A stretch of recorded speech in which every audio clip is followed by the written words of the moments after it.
Let us pray in the name of the Father, and of the Son, and of the Holy Spirit. Amen. O Jesus, through the Immaculate Heart of Mary, I offer you my prayers, works, joys, and sufferings on this day for all the intentions of your Sacred Heart, in union with the holy sacrifice of the Mass throughout the world, in reparation for my sins, for the intentions of all my relatives and friends, and in particular for the intentions of the Holy Father. Amen. Let us pray for the intentions of the Holy Father for the month of June, for migrants fleeing their homes.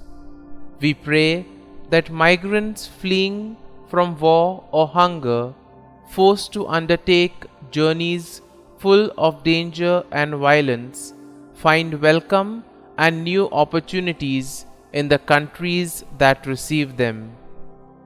Our Father, who art in heaven, hallowed be thy name. Thy kingdom come, thy will be done, on earth as it is in heaven. Give us this day our daily bread, and forgive us our trespasses, as we forgive those who trespass against us. And lead us not into temptation, but deliver us from evil. Amen. Hail Mary, full of grace, the Lord is with you. Blessed are you amongst women, and blessed is the fruit of thy womb, Jesus. Holy Mary, Mother of God, pray for us sinners, now and at the hour of our death. Amen. Glory be to the Father, and to the Son, and to the Holy Spirit, as it was in the beginning, is now, and ever shall be, world without end. Amen. My dear friends, the Word of God welcomes us this morning. And as we begin this day, let us begin by spending time with the Lord. As we have decided to welcome this day in the presence of the Lord, let us begin by thanking Him for all that He has done for us, all the blessings that He has bestowed on us, and most importantly, for all the graces, for all the favors that He has given us right from our birth till now. On many occasions, we see that because we are caught up with so many other activities, because of our busy schedule, we don't pay attention to these small details that are there in our lives. Very often, these graces, these blessings, which are so important in our lives, are kept aside. And therefore today, as we begin today's morning prayer, we ask the Lord to give us the grace so that we may be able to appreciate the good things that He has done for us. And therefore, it is appropriate that we begin today's prayer by thanking the Lord for all that He has done for us. First and foremost, we thank the Lord for the gift of life, for giving us talents, abilities, and various opportunities in our lives. We also thank the Lord for the gift of our family members, friends, relatives, near and dear ones, and all those who play a very important role in our lives. Now we see that there are so many people who have been instrumental in our lives in so many ways. These people have dedicated their time and effort, and thus they have shaped and helped us become who we are. And therefore we thank the Lord for their presence in our lives, and we also ask the Lord to bless them so that they may be able to have the fullness of life. We also thank the Lord for the gift of this day, yet another day that we have been given to make good use of our talents, of our abilities, and more importantly, to make a difference not only in our lives, but also in the lives of those around us. We also thank the Lord for the various opportunities that He has given us. Opportunities to put our talents, to put our abilities to use. And at the same time, opportunities to help others make a difference in their lives. Lord, we also want to thank You for all the experiences that You have given us. Some of these experiences may be really good. We may want to cherish these experiences. But there may be other experiences which may be bitter, which may be harsh. Nonetheless, these bitter experiences may have taught us a lot in life. These are the experiences that have made us stronger. And therefore, Lord, we thank You for giving us these experiences, for making us better individuals, for making us stronger, and thus for preparing us to face the challenges in life. And therefore, my dear friends, as we participate in this morning prayer, let us ask the Lord for this grace that we may be able to radiate His presence to the world around us, that we may be able to become messengers of peace, joy, and love, spreading His message of goodness, spreading His message of peace and love to the world around us.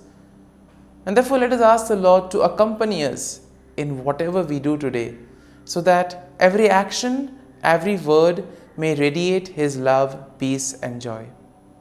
My dear friends, let us now reflect and meditate on Psalm 59. As usual, we shall take a look at the general overview of the psalm, and then we shall take a look at the psalm in detail.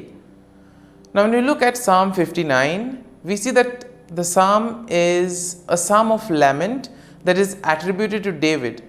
And this was probably written during a time when Saul had sent men to watch David's house in order to kill him. And therefore, the psalm can be divided into 4 main sections. First, we see that a plea for deliverance from enemies. David's plea to be delivered from his enemies, which we will find in verses 1 to 5. In the second part, we see a description of wickedness and violence of the enemies, and this we can see in verses 6 to 7. Then in verses 8 to 10, we have a declaration of trust in God's protection. And finally, in verses 11 to 17, we see a song of praise and confidence of God's deliverance.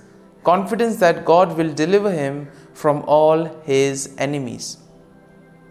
And therefore, overall, when we take a look at the psalm, we see that Psalm 59 will reflect David's plea for deliverance from his enemies and his trust in God's protection. The psalm also acknowledges the wickedness and violence of the enemies, and at the same time, it will also emphasize the faithfulness and the strength of God.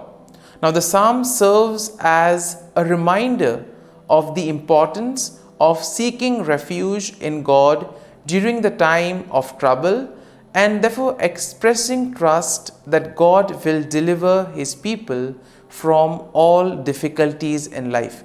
And therefore the psalm will conclude with a song of praise, highlighting the confidence and gratitude that come from placing one's trust and faith in the Lord.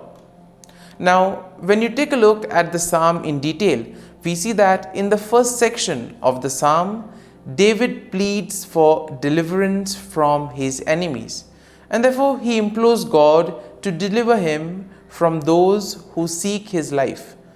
Here we see that David will use vivid imagery in order to describe the intensity of the threat that he faces. Now, David will portray his enemies as fierce dogs who howl and prowl around the city. As we have already seen that The background of this psalm is how Saul sends his men in order to watch over David. And therefore, probably here we can see that the fear or the anger, the grief, the sorrow that is probably there in David. And this is what prevents him in order to live a fulfilled life, because he's already been watched, he's always being surrounded. And therefore, he uses very strong language, crude language, in other words, giving examples like fierce dogs who are ready to attack him at any time. And at the same time, we see that David will also express his innocence and his trust in God's protection.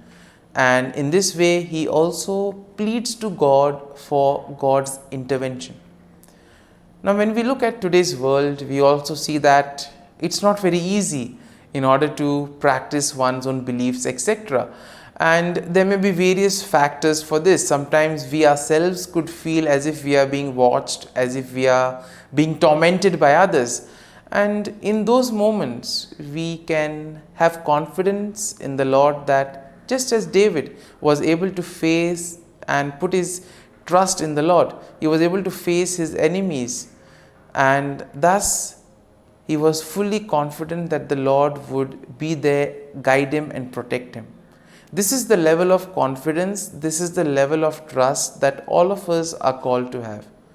Now, in the second section of the psalm, we see that David describes the wickedness and violence of his enemies. Now, David portrays them as arrogant and insolent, speaking lies and cursing with their mouths. And therefore, David laments that their deceitful and malicious actions are in a way emphasizing their own violent nature.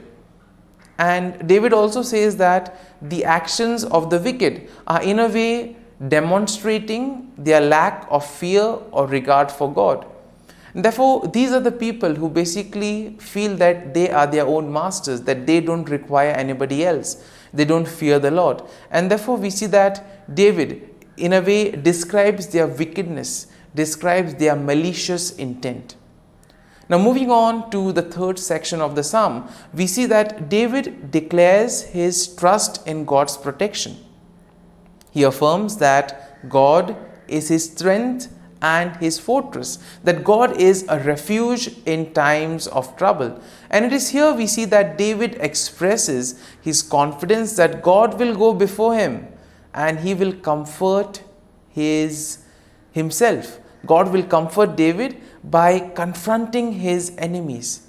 And it is here we see that David acknowledges that God is his defense and that God's steadfast love will meet him in the morning.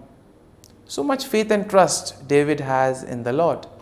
And in the final section, we see that David offers a song of praise and confidence in God's deliverance. David expresses his faith in God's power, and he also declares that he will sing of God's strength and mercy. In other words, David says that he will praise the Lord for all that the Lord has done for him. Now, David acknowledges that God is his refuge and his stronghold, and he praises God for his faithfulness and deliverance. He affirms that he will trust in God and he will give thanks to him. And therefore, my dear friends, as we reflect on this psalm, we see that we can also apply it to our daily life situations. When we too are overwhelmed, when there is a lot of fear, when we are filled with grief, when we feel that we are being watched over, let this psalm help us. Let this psalm console us. Let this psalm help us to place our faith and trust in the Lord, especially during those difficult moments. And therefore, my dear friends, as we have reflected and meditated on this psalm, let us now close our eyes at this morning hour and let us thank the Lord. Let us praise the Lord. Let us glorify the Lord. Loving Father, you have given us this time in the morning. You have been gracious to us. You have given us your Son, our Lord Jesus Christ, who has cleansed us from our sin. He has taken away all our sins and He has given us a new life. Lord, we thank You for giving us the Holy Spirit. And therefore, Lord, we ask You to bless us and protect us at every step of the way. Be our guiding force. Be there to always show us the way. And for all this, Lord, we thank You, we praise You, and we glorify You. You have protected us and You have guarded us through the night. You have given us this time to spend with You. You have woken us up this morning and You have given us good health of mind and body. And for all this, Lord, for Your love, for Your mercy, for Your generosity, we thank You and we praise You, O Lord. You are a merciful God. You have blessed us in so many ways. As we reflect on our blessings, as we reflect on all the good things that have happened to us, as we reflect on our experiences, Lord, we want to thank You. We want to praise You for making us better individuals. And now, my dear friends, let us spend a few moments in silence and let us reflect on the psalm. Let us see what touched us. Could be a word, could be a phrase, or could be a sentence or a thought. Remain with that and allow the psalm to take root in you, so that ultimately your words, your actions will radiate the love, peace, and joy of Christ to the world around.